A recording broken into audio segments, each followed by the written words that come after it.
नमस्कार दोस्तों, स्वागत है आपका आरवी स्टडी की एक नई वीडियो में। तो आइए दोस्तों, अभी जानते हैं अपने लोग बीटीएससी एएनएम 10,709 के रिगार्डिंग कुछ न्यू अपडेट निकल के आ रहे हैं उसके बारे में। ठीक है, अपडेट कर सकते हैं या कुछ नया जो जानकारी निकल के आ रहा है उसके बारे में।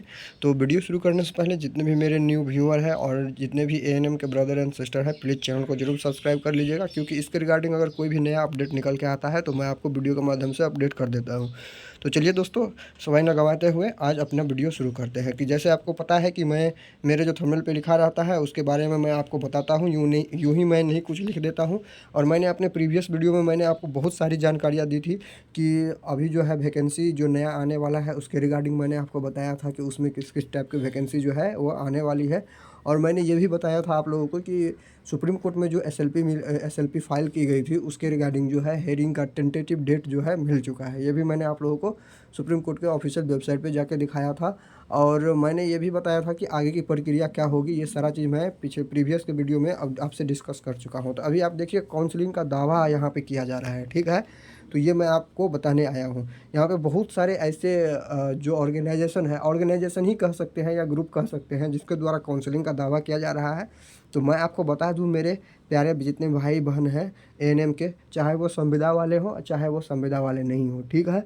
तो अभी देखिए, अभी काउंसलिंग तो नहीं होने जा रही है किसी भी हाल में, क्योंकि आपको भी पता है कि अभी ऑफिशियल कोई नोटिफिकेशन नहीं आया है, न ही आधिकारिक तौर पे जो है कुछ कहा गया है। भले ही जो स्वास्थ्य मंत्री थे मंगल पांडे, उनके द्वारा जो है मौखिक रूप से कुछ कहा गया है, आश्वासन दिया गया है, बट वो किसी का मौखिक रूप से कहना आप उसको आधिकारिक तौर पे मानना आधिकारिक नहीं मान सकते हैं। क्योंकि कोई भी चीज़ अगर ऑफिशियल होता है तो उसके वेबसाइट पे जो है वो सारा प्रक्रिया होने के बाद अपलोड कर दिया जाता है।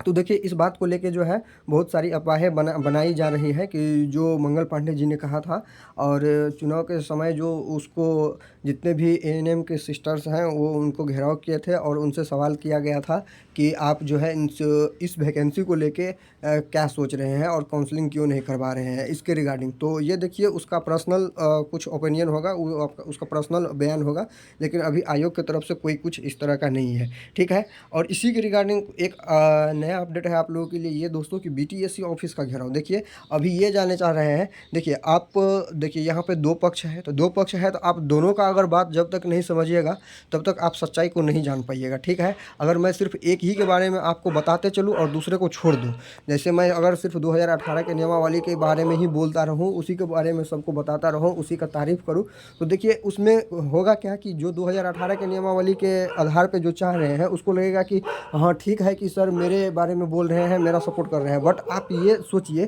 कि अगर मैं आपको दूसरे पक्ष के बारे में नहीं बताता हूँ तो ये तो आपके लिए ये हो जाएगा कि मतलब एक पक्ष को ढक के सिर्फ मेरे बारे में बता रहे हैं कि हमारा सब कुछ सही है, सब कुछ सही है, सब कुछ सही है।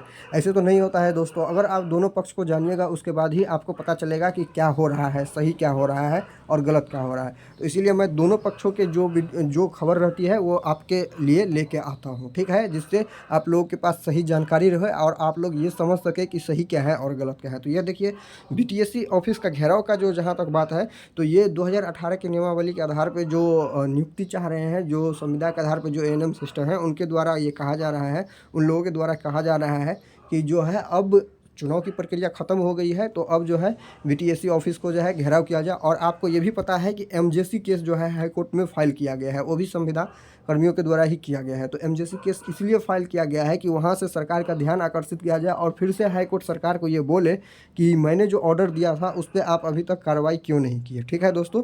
तो चारों तरफ से जो है बीटीएससी के जो संविदा वाले जो सिस्टर हैं एएनएम के, वो जो है सरकार पे दबाव बनाने की कोशिश कर रहे हैं लीगल तरीक़ा से, ठीक है। सुप्रीम कोर्ट के हाई कोर्ट के माध्यम से भी और अपने स्तर से भी, ठीक है। और बात रही यहाँ पे कि मुख्य यहाँ पे फैसला किसका माना जाएगा, तो देखिए यहाँ पे जो एसएलपी डायल हुआ है सुप्रीम कोर्ट में, यहाँ पे यही इसका जो है मेन फैसला होगा, ठीक है दोस्तों।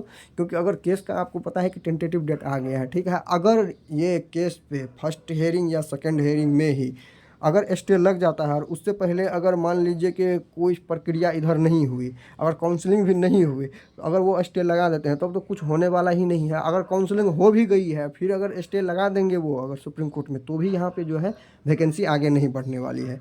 ठीक है दोस्तों, तो मैंने आपको जो जितने भी पॉइंट थे मेरे, मैं आपके बीच आया था डिस्कस करने के लिए, मैंने आपको बता दिया है। उम्मीद करते हैं कि आपको जो है जानकारी पसंद आई होगी।